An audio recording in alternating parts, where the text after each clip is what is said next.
Hi, I'm Scooping to Omniscience combo. Kira. Hi, I'm a 5-mana artifact creature that says win the game. Maya. It doesn't even say that. Agree to disagree. And today we are talking about Fringe Decks. We're on the fringe. We're on the outskirts of the format now. What is a Fringe Deck? What am I talking about? Fringe deck is not a decorative type of deck. We will tell you that much. It is not a well-dressed deck with a nice fringe jacket on. And it is not a avant-garde 35-minute film. No, it is not being debuted at the Melbourne Fringe Festival neither. We are talking about decks that are probably somewhere in your low tier 2, tier 3 metagame. Your decks that you see once in a blue moon, not actually Blue Moon in this discussion. Well, Blue Moon was kind of a Fringe deck for a while in Modern. But we're talking about your one-of decks. Your one or two of decks that are not the most popular, not ever unheard of, but definitely not popular metagame choices. The other category within the other category. Yes. These are the decks that in, big tournament representations are the bottom of the other category, potentially. Your kind of decks that will really only at a big event have maybe one or two players, largely usually just one. And why do fringe decks matter? Well, first and foremost, because they're fun. Fringe decks are so cool. I'm desperately trying not to swear on the podcast. The decks are just really cool. Usually they're doing something unique or interesting, or they're like attacking a format from a really curious angle, or they're just dumb, right? Like and dumb meaning fun. Yeah. They're silly. There's a very specific combo they're trying to get off. They want to do one thing and exactly only one thing. Yeah, it's often these decks are meme decks, right? Or it's a brew, or it's something. It is something other. It is a pleasant step back from this sort of like hyper competitive mindset of playing the deck that is going to win you the most games, or the deck that you think has the best win rate against a particular deck. No, it's just kind of cool. And I love that. And I love that Standard at the moment is really good about supporting that. Fringe decks, they will often leverage like a strong card or a strong interaction point that just has like 10% less support than whatever the best thing in the format is doing, right? They're sort of on the fringes. They're powerful enough to see play. They're powerful enough to sort of actually like get games. We're not talking about your kitchen table 35 forests, 4 land elves, and 4, Agonosaurus Rexes or something. We are talking about decks that have had some thought and some building, but things that are not, hyper-tuned, hyper-focused. And they're so much fun. Also, because they're often brews, there's usually a lot of opportunity for like adjustment and self-expression within the deck and tuning it and being part of the like development process for a deck. It's something else to be discussed about with fringe decks is opportunity. Fringe decks often had the attention to detail to be tuned. Something like Overlords, done to death. There are dozens of iterations of the deck with between 1 and 10 cards difference amongst all these different versions. But fringe decks rarely have had the level of attention and the level of fine-tuning that more popular meta decks have. And there's a lot of room for growth. There's a lot of room to adjust as needed, to change your toolkit either in your main deck or in your sideboard. There's lots of room for experimentation and making improvements to the deck. The deck might start off as a bit of a meme and a bit of a joke, and it turns out the difference between a meme and a playable meta deck is 4 copies of Corey Steelcutter. Often the case. And it's a really interesting avenue to try and get people. One of the first decks that I played in Pioneer was a meme Simic Infinite combo deck. How do I not know about this? Tell me more. It was a deck that I saw on Against the Odds with Saffron Olive Seth. Great place to get your Fringe decks. If you want folks. Fringe decks, you need to watch Seth's brews, especially for Against the Odds. They're fun and they're ridiculous, and you definitely shouldn't play them, but they're so much fun. And it was an infinite tap-untap combo deck with Kami of Whispered Hopes and a lot of untap abilities, because Kami of Whispered Hopes can add an amount of mana of any color of your choosing equal to its power. And so you'd play a lot of Blossoming Defense, Shore Up, untap, untap, tap, untap, tap, untap, tap, generate a ton of mana, and then play a Tyvar's Stand and give it plus 5,000 and then kill your opponent. That sounds very cool. It was ridiculous. It was very fun. Frequently loses if your opponent has one removal spell. So, but again, like, I got to do the combo once, and I felt great. This also has a comparative advantage in terms of people don't know what to expect when they sit down and see you play this deck. I have in my mind, if you and I, Maya, sit down and play a game, and the first card you throw down is an Inspiring Vantage, I have a fairly good idea of what cards I'm going to see in your deck as the next few turns of our game progress. I have a feeling I'm going to see Sheltered by Ghosts. If you have the Mice package, like, that could be something that's up or down, but generally, currently, Boros Tokens plays a lot of Mice package. I am potentially, if you're playing the Tokens version, going to see an Elspeth later on. If we sit down and I throw down a Undercity Sewers, maybe two different decks I could be playing. This could either be my first turn of a Domain deck, or this could be a Dimir control deck. But there's instances where your opponent will sit down and put down an Abraded Bluffs, which is a ping land, a desert crime land, and you go, okay. Strap in. Oh boy. What are we doing now? Let's find out together. You can build for expected matchups, but your opponents are going to be going in blind. I have an idea. When I build my Fringe deck, I know what the meta looks like. I'm going to come up against Gruul Aggro, the Mice package, Boros Tokens, Esper Pixie, Orzhov Pixie, Domain, some level of frequency there. Is it? Is it Prowess as well now, too, with all of the mentions of Corey Steelcutter? But they don't know who I am. They don't know what I'm bringing to the table. I sit down with a Simic ramp deck, and they go, I don't know what I'm doing. I don't know what's happening. Okay. Okay. If well-built, Fringe decks operate on an axis that is uniquely difficult to interact with, and this is what we have previously discussed as the surprise factor. The other category can be devastating to metagame decks because they just don't have the tools to deal with those decks.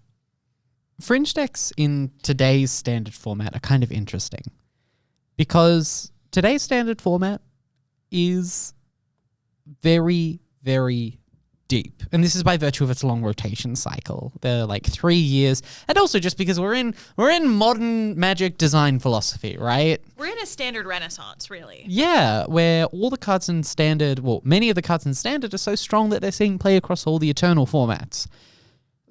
Corey Steelcutter comes to mind, but also things like Storm Chaser's Talent. We're seeing the Overlords and Up the Beanstalk have real presences in formats young and old. This means that there's a really high density of really powerful cards that all synergize with each other, which means that for many, many, many archetypes, the like quote-unquote critical mass of good cards that is required for a deck to exist is actually there. And that's something that is very unique to today's standard format because that hasn't been true historically. And as a result, I actually quite strongly believe that the best standard deck hasn't been found yet. Really? Yeah, I think well and truly there is a brew that people have not had, you know, the monkeys on a typewriter sort of thing that we have not kind of managed to find the right iteration for. That definitely exists. I don't know what it is. If I did, I would be winning standard RCQs. But yeah, no, this format is so cool and so rife and beautiful with all the things that you need for like a really good Fringe deck. I hesitate to say culture, but like a really good, like, it's a really good place for Fringe decks to be built and to be developed. So many brews and tier 4 decks in Standard right now are decks that would have been the most powerful thing to do in Standard for like all of Magic's history. This is seriously what we mean by Magic Renaissance. Because this is the rebirth of Standard, the phoenix from the ashes of a format that was long considered to be dead.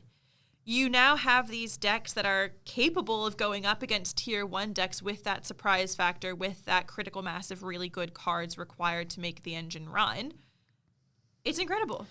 And I'm not just saying, like, I'm not just saying that kind of erroneously. We kind of have evidence that these decks are kind of the most powerful thing to be doing, because look at Pioneer.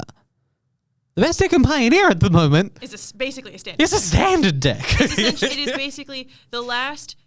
I remember one of the last Pioneer tournaments that I bothered to check the results of. Wasn't that long ago. It was like 2 weeks. Was not that long ago, but it was the top 8.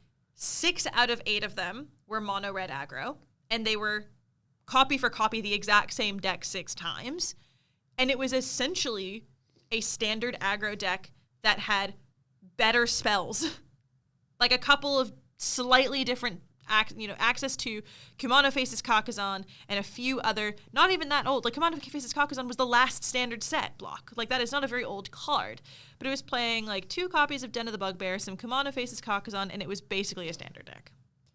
It's crazy. The other thing to note about this format that is sort of proof of how verdant this Standard format is for Fringe decks is to go onto MTG Decks and look at the number of decks listed at tier 2. Do you know how many decks are listed on MTG Decks for Standard right now? Like, just in general, how many Standard lists are registered on MTG Decks? 100? It's 146. Oh, wow. Sorry, I was counting how many tier 2 decks there are, and I had to stop because there were too many. You gave me a task. You said, go look at how many tier 2 decks are. With the magic of editing, we can find this out later. There's so many. It's ridiculous. Oh my God, there are so many. I can't name 146 decks that have ever existed in any format, let alone just in Standard. There's more than 20, and I'm getting scared to keep counting. Yeah, no, it's insane. It's something like going. 80. It's so many. Going. And that's before we even hit tier 3. Tier 3. Traditionally, your tier 1, you've had 1 tier 0 deck, 2 to 3 tier 1 decks, and maybe 5 to 8 tier 2 decks. The fact that there are like 80 distinct tier 2 decks in Standard right now blows my mind. And I think distinct is a really good word to use there. Because I'm scrolling through here and I'm seeing Azorius Flash, Mono Black Demons, Rakdos Reanimator, Azorius Artifacts, Golgari Obliterator, Selesnya Gearhulk, Boros Convoke, Orzhov Tokens, Boros Monument, Goblins, Grixis Bounce, Golgari Graveyard, Azorius Tempo, Sultai Dragons, Temur Dragon. Like, it just, the list goes on. Yeah, and it's not like these are all variations on the same 2 or 3 decks. It's not like, Azorius Control and Azorius Control featuring Portable Hole and Azorius Control featuring the Wandering Emperor. And it is distinct strategies using distinct cards that, for the most part, have relatively different, like lands notwithstanding and interaction notwithstanding, have a relatively different core game plan, which is crazy. With the exponentially growing number of Magic players and the vibrancy of Discord channels, Reddit pages, there is so much support for people wanting to play specific Fringe decks. And this is for things like working on them, making suggestions for them, testing them, theory crafting. There's just such a crazy community right now. And it is just the best time to start doing it. So if you are keen, go check it out now. Something that also bears discussion, as we mentioned Fringe decks, is decks that started in the Fringe category that are now meta. They are now not tier 1. They've graduated from Fringe to tier 2. And that is still meta. Tier 2 is still a place in the meta. Because in general, your tier 1 is going to be maybe 4 decks. 4 or 5 decks, usually 4, I think are you've got your top 4 meta decks in tier 1. And then tier 2, as we've just discovered, is full of decks. Esper Pixie started off as a Fringe deck. Sure did. This weird blue, white, black bounce deck was not meta for a while. It wasn't even tier 2. It was like there was 2 or 3 players playing it at a few RCQs, and people were just like, yeah, no, that's fine. Like, deck's kind of bad, whatever.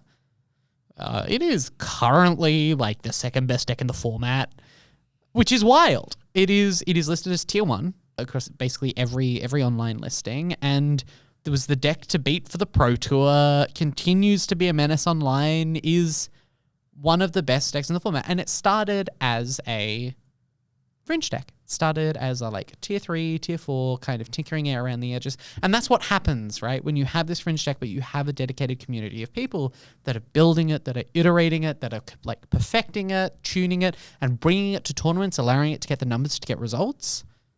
All of a sudden, your Fringe deck becomes tier 1. The other thing to note about Fringe decks is that often they are also cheap. Yes. Because there isn't the same crazy demand for the card. Well, I was going to say, they start out cheap. Well, exactly. Yeah. Fringe decks start out cheap because they're Fringe. Exactly. And exactly.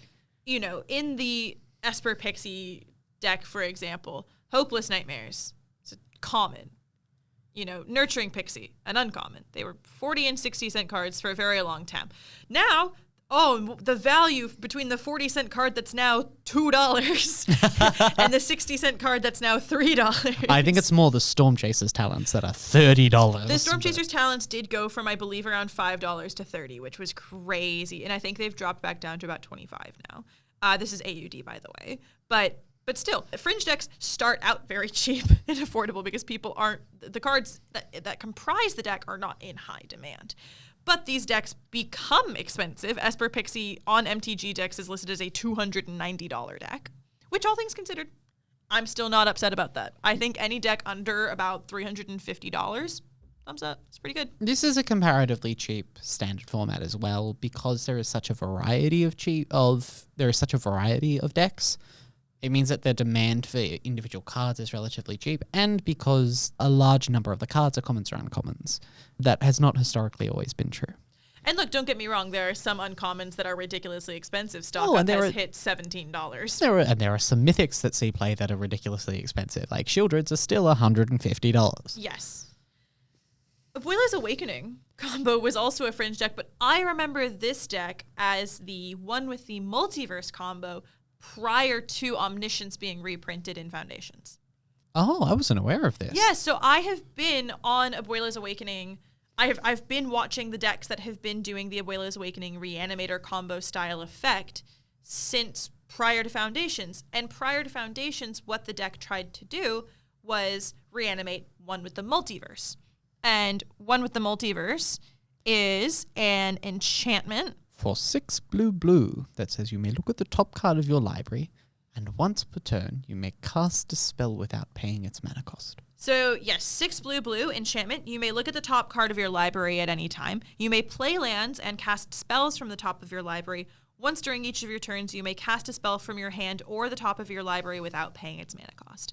And what this deck was trying to do was have a Portal to Phyrexia in hand, or an Atraxa in hand. And you would reanimate the One with the Multiverse with the Abuela's Awakening on turn 4, as Omniscience combo tends to do as well, or looks to do. And then you would, on the top of your library, hopefully flip an Atraxa, or a Portal to Phyrexia, or a Cityscape Leveler. I think were like the 3 big hitters. I remember playing this card in Squirming Emergence. Omniscience being printed into Standard made this deck from Fringe to meta. The change of that one card, because One with the Multiverse only allowed you that effect once, and generally what you tried to do, similar to Omniscience combo, was immediately to play another one from your hand. You had the 1/1 spirit copy of One with the Multiverse, and the next thing you wanted to do was put another copy of One with the Multiverse from your hand onto the battlefield for free. The printing of Omniscience into Foundations did allow it to become a tier 1 deck, but I don't think it's what pushed it to be a tier 1 deck. Because I remember it's tier 2 currently still. In the recent Standard event, it was, I believe, the 4th most popular deck. Because it's still labeled. I'm looking at MTG decks. It is still labeled as a tier 2 deck, and I still do believe that. I don't think it's a tier 1 deck. I think it's getting really, really close. But either way, it's still incredibly popular. Yes. And it's still very, very powerful. But I remember seeing this deck for the first time, I think it was on Twitter, And I remember laughing. I remember like, this deck is ridiculous. It dies to literally a single removal spell. It dies to Fatal Push, it dies to Cut Down, it dies to Leyline Binding, it dies to everything. And lo and behold, I have been beaten summarily by that deck several times. And, who's laughing now? There's the humbling experience of being beaten by the deck that you laughed at. Exactly, Said exactly. was a serious deck. So those are decks that were Fringe that became popular. What are current Fringe decks in Standard? So the current Fringe decks in Standard are too many and too numerous to name. Yes. But some of the like more obvious ones are Colstoke combo. So that's the deck we talk about. Grixis copy one. Yeah, the one we talked about recently. There's also Orzhov Super Friends, which is really interesting. Also the Donate combo. The Fringe decks in Standard right now are so many and like too numerous to name. But like a couple of examples are like Colstoke combo. There's Orzhov Super Friends, which is a Planeswalker-focused Orzhov deck. There's the Donate combo, which is using Harmless Offering and Demonic Pact, and also Greed's Gambit and Coveted Falcon to give your opponent these detrimental effects. There are so many, and they vary in power level and strength, and they're all pretty cool. Go play some Fringe decks. Fringe decks are sick. They're really fun. If you're looking to have fun in Standard, and I in general believe that just playing Standard is fun. Crazy. Crazy that that's what I believe. But Fringe decks are really exciting. They're really fun. You have an idea, and when you get to execute it, it's great. And look, there's a chance that you will see some amount of success with Fringe decks. They can really shock and surprise you and do fun things out of nowhere. Why not? When things get stale, when you feel like all you're doing is playing a Gruul Mice Mirror matchup, or all you're doing is playing an Esper Pixie matchup, or all you're doing is playing a Domain Overlords matchup. When you're dreaming in Corey Still Cutters. When you're dreaming and you just want to do something different, Fringe decks are a good way to scratch that itch. And they often do fun things with new cards that you might not recognize immediately. There's a Abzan Pixie list running around right now that's playing Skirmish Rhino. I'm so excited. And anyone who never had the chance to play with the original GOAT Siege Rhino gets a little taste of that with the Skirmish Rhino. And the people who did get a beautiful nostalgia hit. Yeah. And it's just fun. You get to, you're playing Scroll Shift again. We're playing, I think this deck is also playing Felafar. Like, it's really fun and exciting, and it puts new cards into your hand that you normally wouldn't be interacting with when you're only focusing on the tier 1 of the meta. And again, it attacks the format on a sort of different axis. It has the interaction to deal with the Boilers combo, and it has the interaction to deal with Overlords, and it's big enough to go over Pixie. It's, when designed for a specific purpose, Fringe decks are really exciting. And it's a great time right now for Fringe deck enjoyers. They're competitive, they're fun, they're powerful, there's an abundance of support, the decks are often cheap. Seriously, go brew and go tinker to your heart's content.